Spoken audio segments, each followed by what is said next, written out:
Nisempaquin Mechtlaxpaloan Oinixin Nochtin Meguantin, mucho gusto en saludarlos nuevamente, amigos todos. Nicanticate y Nixempowali Huanmatlactli Huanse, Hueyi Amosh Ilhuitl, Tenemilis Matilistli. Estamos aquí en la 31 Feria Internacional del Libro de Antropología e Historia.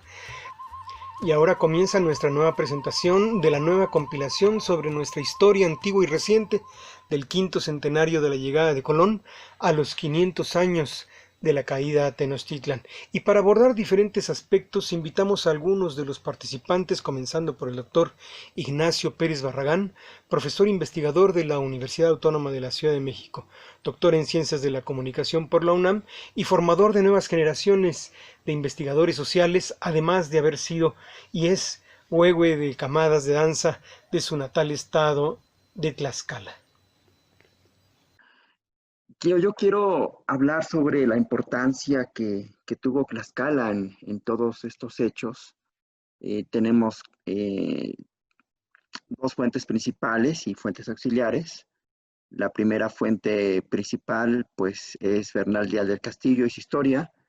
La segunda fuente es la descripción geográfica de Tlaxcala que hace Diego Muñoz Camargo para poder entender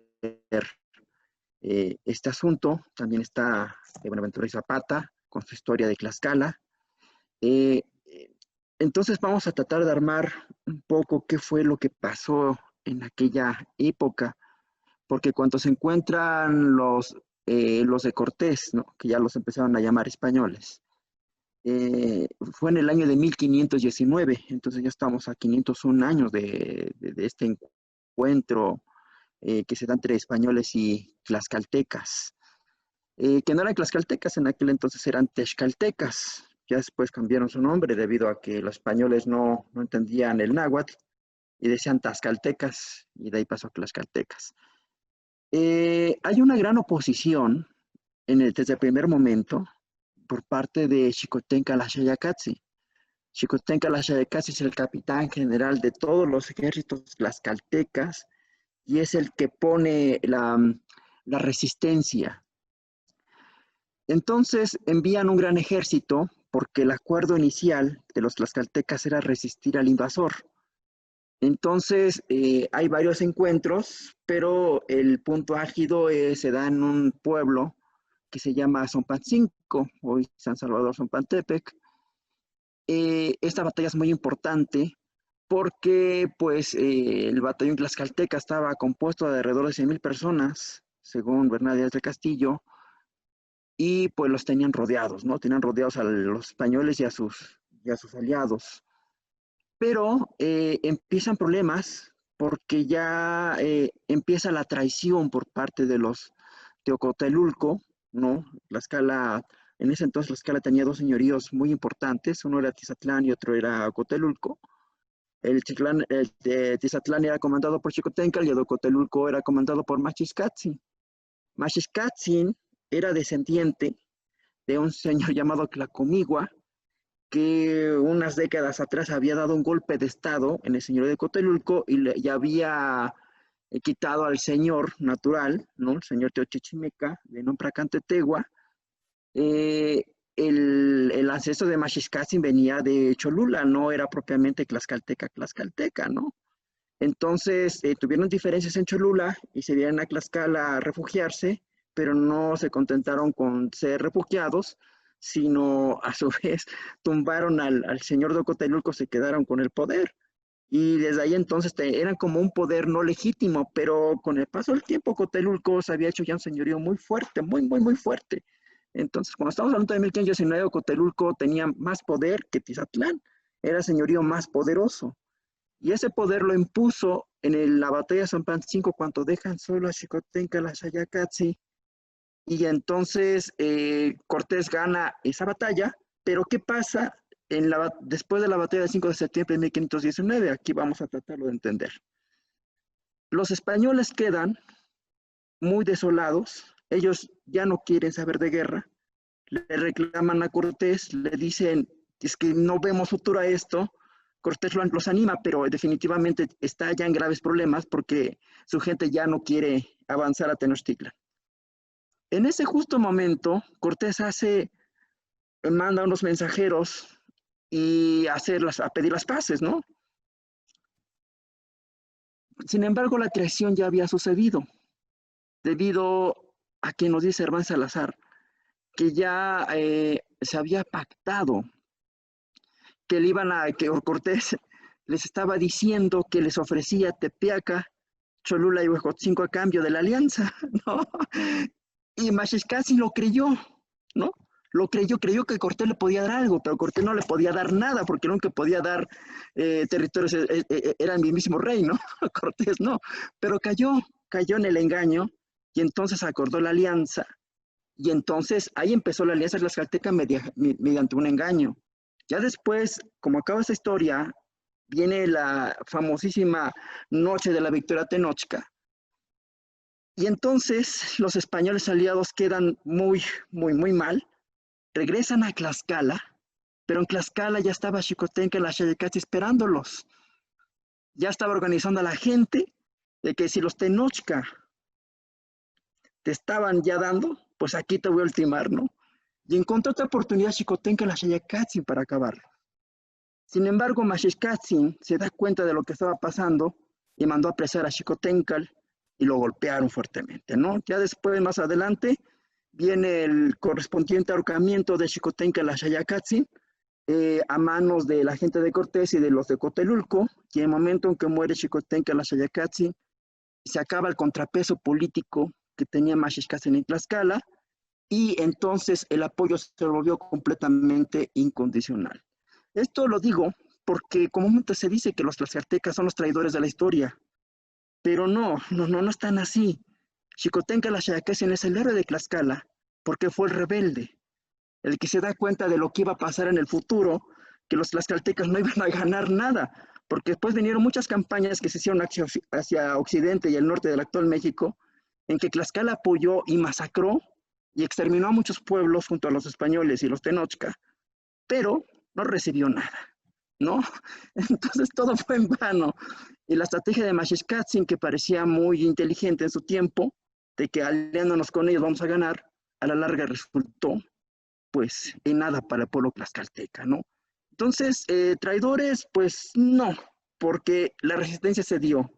Sin embargo, esa resistencia fue aplastada, ¿no? Por unos usurpadores del poder. Entonces la historia tiene muchos matices. Eso es lo que quisiera hablar respecto a Tlaxcala y lo que pasó hace 500 años. Y ese orgullo tlaxcalteca de tener a Xicoténcatl en lo alto de nuestras escalinatas que son, este, que son símbolo de Tlaxcala, ¿no? Uno llega a Tlaxcala, no ve las escalinatas y ve a un guerrero ahí. Pues ese Xicoténcatl, nuestro rebelde, y así es la historia de los tlaxcaltecas. El rebelde es el héroe, es el que está en lo alto y no el Mashishkatsi.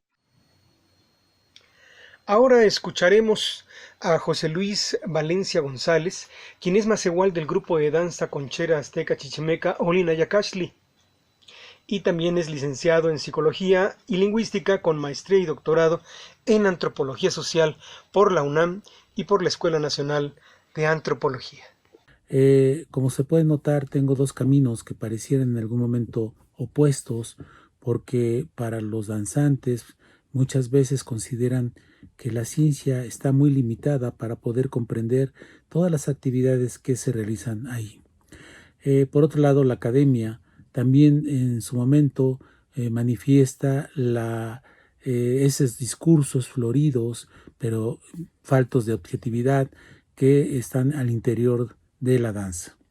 En ese sentido, me es pertinente también comentar que hay dos movimientos amplios, porque dentro de cada uno de ellos también se ha notado que existen otros movimientos más pequeños, pero hablando en términos generales, está el movimiento de la danza de la tradición conchera y por otro lado está el movimiento de la mexicanidad.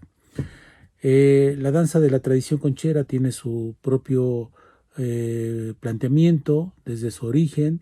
Se consideran que son el resultado de una resistencia que se ha dado por muchos años, una resistencia que sobre todo se cerró, se mantuvo en la parte de la Sierra Gorda de Guanajuato.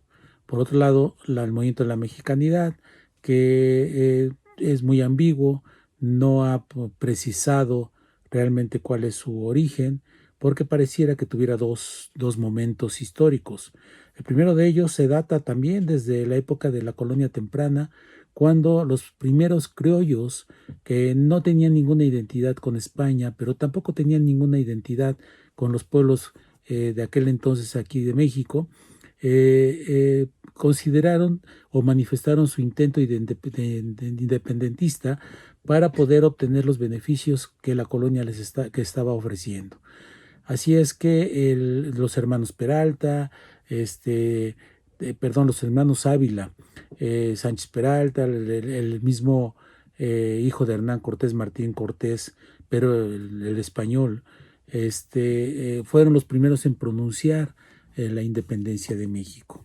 Y para poderlo hacer, trataron de rescatar ese esplendoroso y maravilloso México antiguo, pero siempre se olvidaron del indio actual.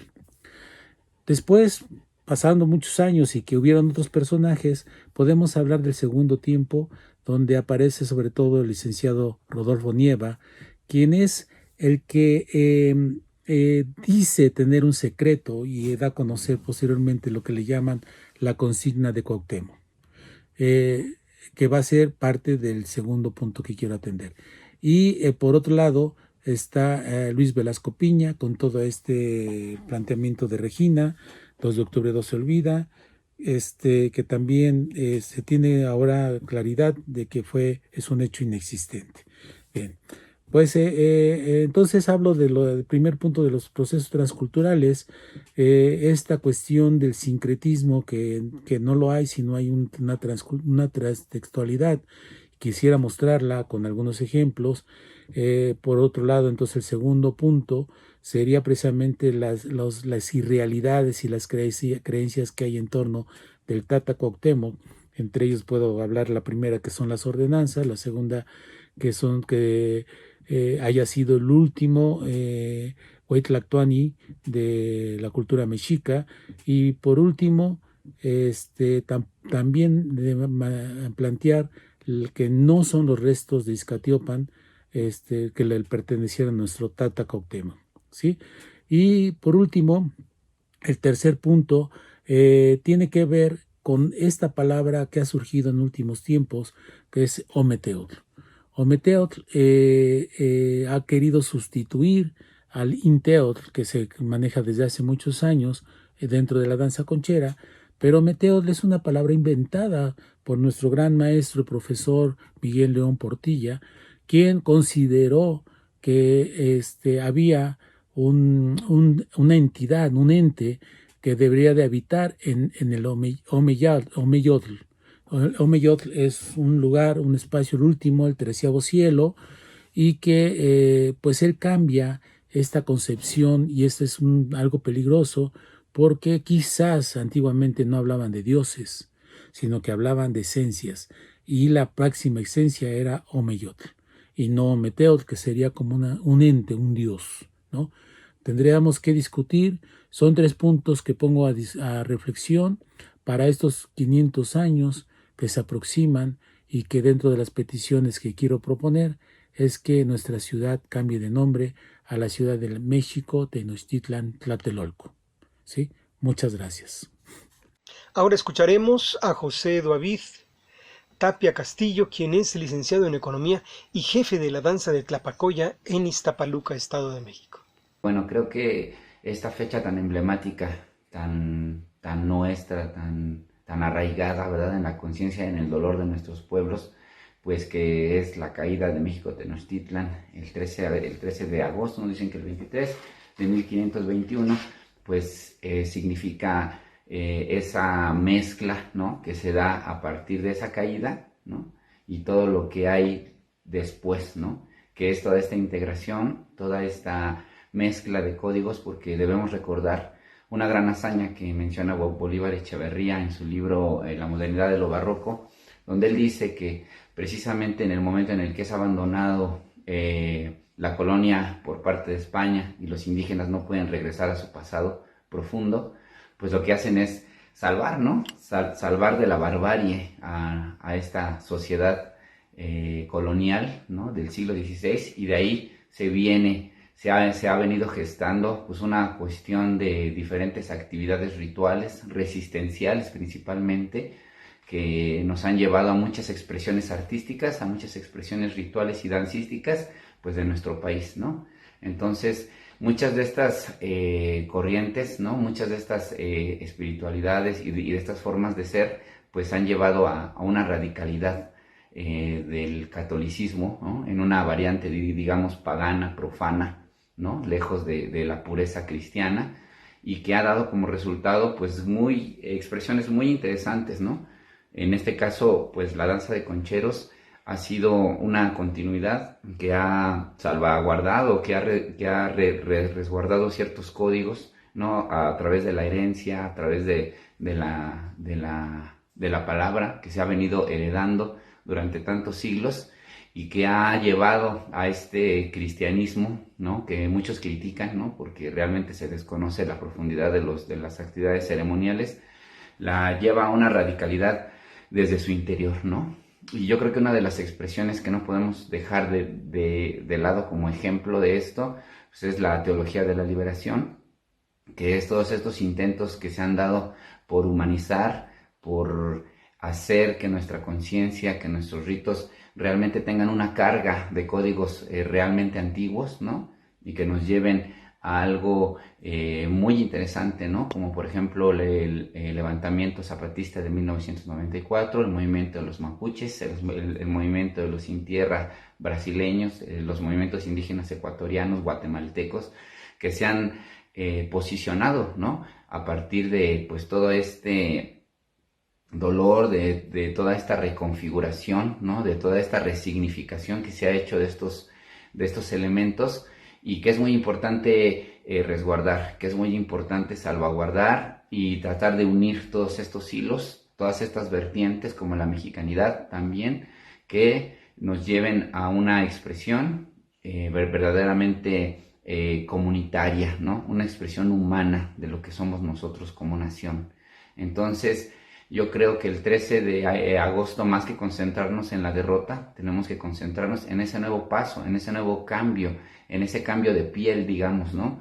Porque la esencia y la gran contribución de las comunidades indígenas ha sido siempre mirar de frente a la vida, a la naturaleza, y en el mismo momento en el que nos enseña a amarla, ¿no? En el mismo momento en el que nos enseña a concientizarnos a través de la experiencia directa de la vida, pues también nos lleva a defenderla, ¿no? Entonces, creo que una de las propuestas, pues es el diálogo, es la integración, ¿no?